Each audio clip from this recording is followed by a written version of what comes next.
मेरा दो प्रश्न है प्रभु जी। पहले एक पूछो। एक तो प्रश्न ये है कि जैसे अभी कुछ रामचरितमानस का टॉपिक आ गया, तो अभी रामनवमी के टाइम पे मैंने क्लास में ऐसा सुना कि प्रभुपाद जी बोले हैं कि रामचरितमानस नहीं पढ़ना चाहिए।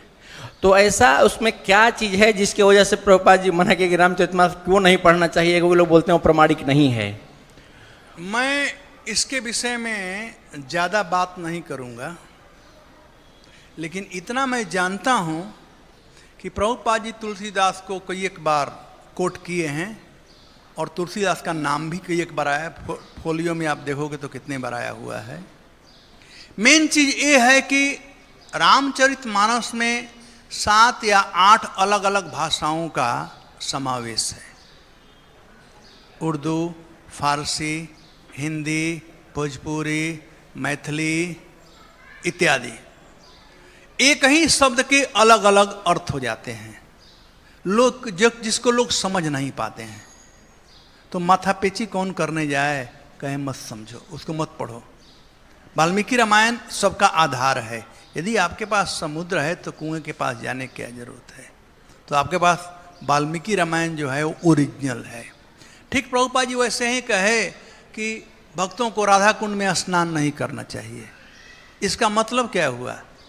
अब भक्ति रसामृत सिंधु में वर्णन किया गया कि राधा कुंड में स्नान करने से साधारण का प्रेम प्राप्त होता है, क्या क्या। इसलिए कि हमारे विदेशी भक्त नंगा स्नान करते थे, तो प्रभुपाद के कैसे समझाऊं इन लोगों को, तकारा स्नान मत करो। तो प्रभुपाद जी समय परिस्थिति के अनुसार बात किए हैं, इसलिए यह जो है ऑथेंटिक बात है। मैं यह बात तमाल कृष्ण महाराज से सुना था।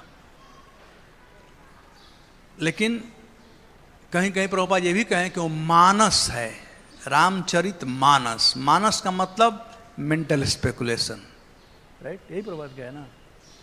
इसलिए तो उनके मन का बात है। वाल्मीकि जी अपने मन का बात नहीं कहे हैं। वाल्मीकि जी जो भी कहे हैं वे तो रामायण होने से पहले ही सब लिख दिए थे। अपने गुरु नारद जी के आदेश से किए थे, हम जन कल्याण के लिए। तो ऐसे में देखा जाए तो रामचरितमानस जो है और कुछ नहीं बल्कि उसका रूपांतर है अवधि में, लोकल, ताकि लोग समझ सकें। संस्कृत कौन समझता है आजकल? उतना लोग समझ नहीं पाते हैं। तो मैं तो उसके विरुद्ध में नहीं हूँ। हमें रामचरितमानस में बहुत कुछ बात किया गया है जो कि सैद्धांतिक है। बारी मथे घृत हो बरू सिकता ते अरुतेल, बिन हरि भजन न भव तरिये, यह सिद्धांत अपेल। इसमें कहाँ गलती है? बारी मथे घृत हो बरू, यदि जल को मथोगे तो घी निकल सकता है। निकल सकता है, जल से निकलता है नहीं, निकल सकता है। सिकता ते अरुतेल, और बालू को पेरोगे, यह तलाशरी में पेरते हैं ना, तेल निकालते हैं, हो सकता है तेल निकल जाए। लेकिन कहते हैं बिन हरि भजन न भव तरी है। लेकिन बेटा, हालांकि तेल निकलना बालू से संभव नहीं है, पानी से घी निकलना संभव नहीं है। कहते हैं हो भी जाए, लेकिन बिन हरि भजन न भव तरी है। इस संसार को पार करना चाहते हो तो भजन करना ही पड़ेगा। यह सिद्धांत अपेल, ये अकाट सिद्धांत है। काकभूषुंडी जी का आप सुनोगे, गरुण जी और काकभूषुंडी संवाद, कितना सुंदर संवाद है, सिद्धांत से भरा हुआ है। मुझे थोड़ा इतना ही दुख लगता है कि रामचरितमानस से बहुत संक्षिप्त में किया गया है, वाल्मीकि रामायण में विशद रूप से किया गया है। मैं अभी रामायण के वो कथा कर रहा था, पता नहीं कहाँ था मैं। ये 9 स्कंद में रामायण का जो पूरा कथा है 2 अध्यायों में, ये संक्षिप्त वाल्मीकि रामायण है। ये 2 अध्याय में पूरे वाल्मीकि रामायण का कथा सुखदेव गोस्वामी परीक्षित को सुना दिए हैं। ये कह कर करके कि आपने तो बहुत पहले सुन लिया होगा, मैं संक्षिप्त में, वो संक्षिप्त में है लेकिन सब यथावत है। श्लोक का संबंध है शुरू से लेकर के अंत तक, तो कोई तकलीफ नहीं है। लेकिन प्रभुपाद जी का किताब पहले हम पढ़ें, उसके बाद रेफरेंस के लिए प्राप्त कर सकते हो। नहीं मतलब जो प्रभु जी आप बता रहे थे अभी कि उन्होंने अब अपने दूसरा मन से- प्रश्न करो। अच्छा, दूसरा प्रश्न प्रभु ये था कि आप बोल रहे थे कि साधु लोग को झूठ नहीं बोलना चाहिए, लेकिन ऐसा देखा जाता है कि साधु लोग भी झूठ बोलते हैं और कहते हैं, साधु लोग भी कहते हैं कि अरे बिना झूठ बोले अब काम चलता नहीं है, बोलना पड़ता है। तो वैसी कौन सी ऐसी परिस्थिति हो जाती है? और यदि अपने इंद्रिय तृप्ति के लिए झूठ बोलोगे तो पाप हुआ, और यदि कृष्ण के सेवा के लिए झूठ बोलोगे तो उसमें झूठ नहीं कहलाता है, ये नीति कहलाता है।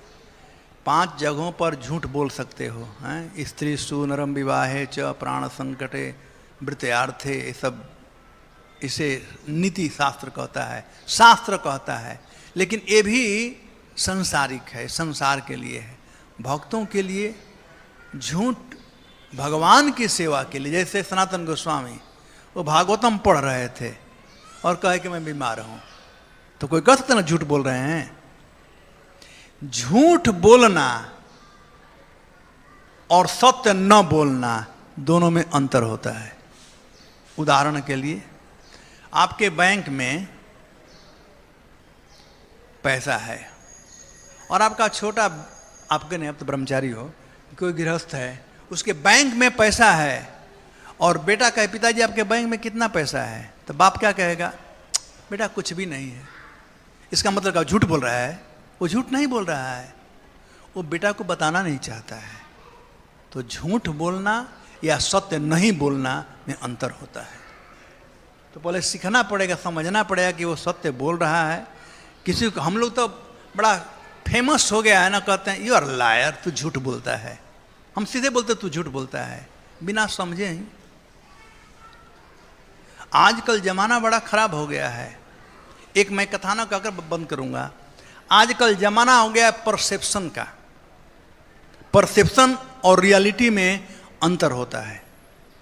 एक बार एक लड़का था, उसके पिताजी का तबीयत खराब था और डॉक्टर ने कहा कि इनको चलना चाहिए। पिताजी को चलना चाहिए, उनका दवा है चलना, बस चलेंगे ठीक रहेंगे। और पिताजी लेजी नंबर 1 थे, हनुमान जैसे। हाँ, मॉर्निंग वॉक करते ही नहीं थे, चलते नहीं थे। तो एक दिन उसके पत्नी का बर्थडे था, किसी को मालूम नहीं था, लेकिन पिताजी को मालूम था। तो अपने बहू के लिए कुछ गिफ्ट लाना चाहते थे। बड़ा अच्छा परिवार था, बड़े सुशील बच्चे थे, संस्कारी सब कुछ।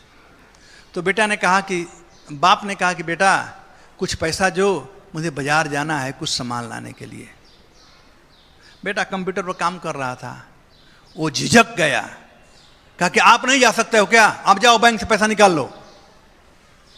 वहीं पर उसकी माँ थी, उसकी पत्नी थी, उसकी बहन थी।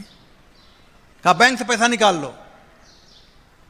तो बेटा का बाप ने कहा कि बेटा अभी तो 4-5 बज गए हैं, शायद बैंक बंद हो गया।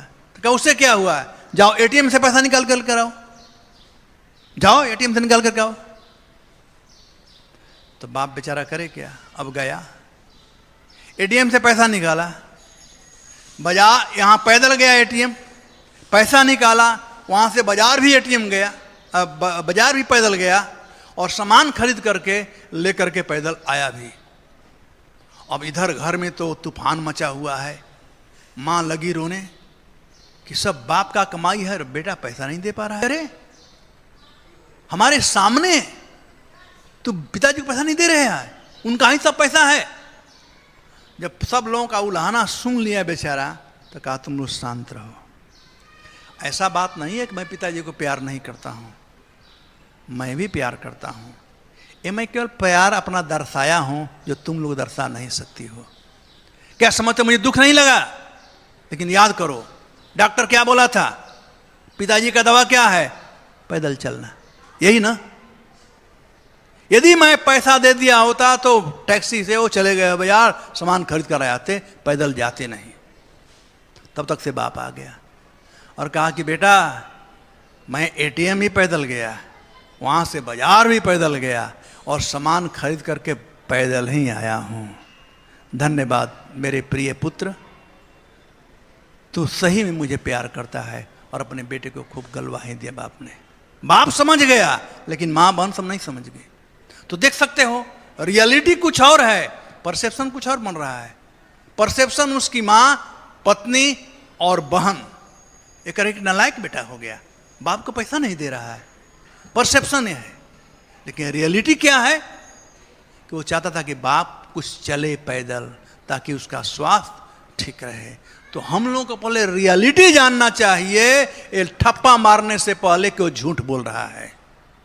बिना जाने किसी पर ठप्पा मार दोगे तो अपराध कर रहे हो, ध्यान रखना, ठीक है।